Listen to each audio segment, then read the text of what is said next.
Okay, well, we have reached our last week in class. It's finals week at Northern State, and you don't have a final test, but you have a final video project to submit this week.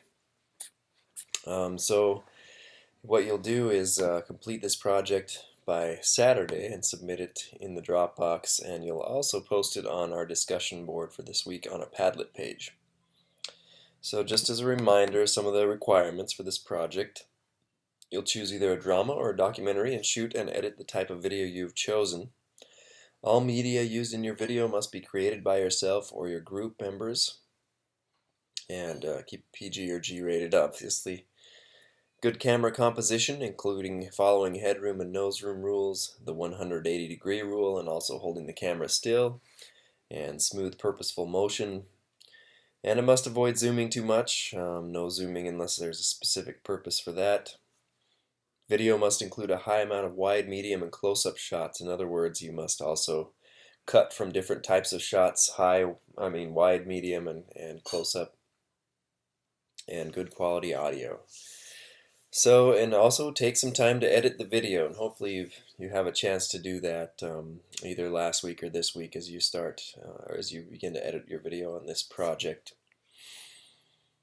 Alright, so if you choose to create a drama, remember, I think not too many of you did, but you're required to include the elements of drama, such as setting, plot, characters, theme, dialogue, spectacle, and conflict, and plot structure that includes exposition, inciting, incident, rising action, climax, falling action, and a resolution, which we talked about a few weeks ago.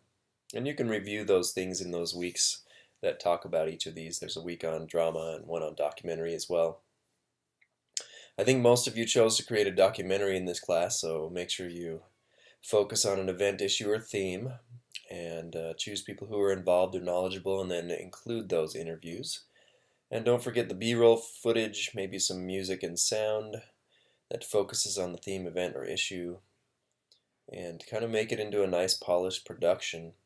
It's certainly not going to be Steven Spielberg worthy, I understand that, but I think that based on what resources that are somewhat limited that we have, we can create something that's worthy of a documentary, supposedly.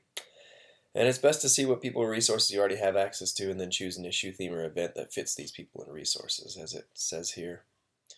So about 5 to 10 minutes is the requirement for graduate students, and 3 to 5 minutes is for undergraduate students.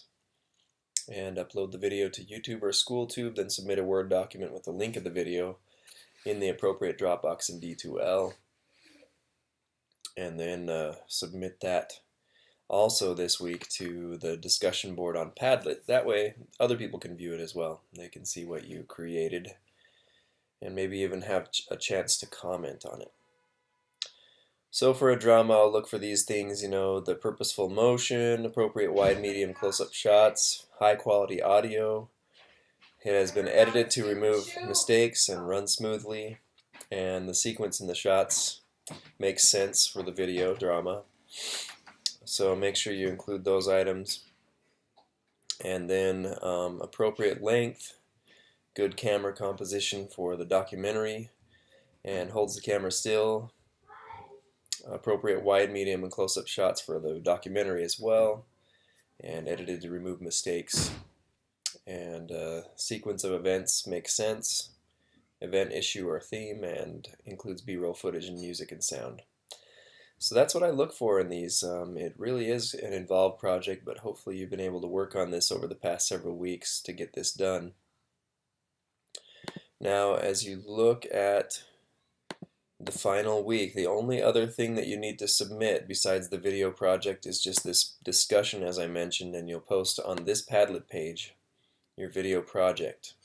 And so you just go in here and you double tap and you can add in, or hit this plus button and you can add in a new Padlet item. And then it will give you an opportunity to link to your video wherever it is online, and that will allow it to be shared with other students in this class. Now it says to comment on 2 other students' videos. That may or may not be possible. It depends on how soon we get some videos in this week. So hopefully that is possible, though, that you can post a little bit early and then comment on a few other people's posts before Saturday night comes. But do complete this assignment as well, and then that will finish out the class. So I think that's a nice refresher for this last week. But as we go back, I like to talk about just the basics of media again. So we're here, let me open up this nice little presentation. Again, we have, multimedia. What is it?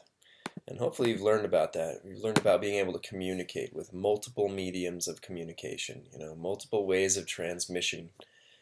And media is the plural, so medium is the singular. So we talk about media because we're talking about plural things, like having multiple ways of presenting information. So throughout this semester, you have learned about how to make information, and more than just information, I guess, available to other people. You've created things like posters or graphics, websites, audio, podcasts, and video. And I think that's part of being literate in the world that we live in, is being able to not just write, as many people think of the traditional definition of literacy, but also to create moving pictures, text, graphics, audio, and so forth in a consumable format. And so it's multiple ways that people can engage, and we live in a world where there are multiple ways to do this. And so as you might remember, we talked about big media versus small media, and how we're moving toward new media. Like anyone can produce now, almost anyone can develop and distribute content. And so you learned also about process, like ideas, script, storyboard, record, edit, finish, and also the purposes of media, and how easy it is to become, I guess, a producer of media rather than a consumer in our day now, with technologies such as especially the computer and internet, that we can use these things to become a producer of media. And hopefully you've thought about this too, being the producer and not just the consumer of media. And there's some really quality there. If you are able to become a producer of media, you have great media literacy skills. In fact, you can learn a lot about how to reach other people and how to be part of our society that communicates not just in text. So those are some reminder things that I like to talk about, but also to talk about how this relates to education as well. If you think about it, these are skills that our students also need. They need to become the producer, not just the consumer.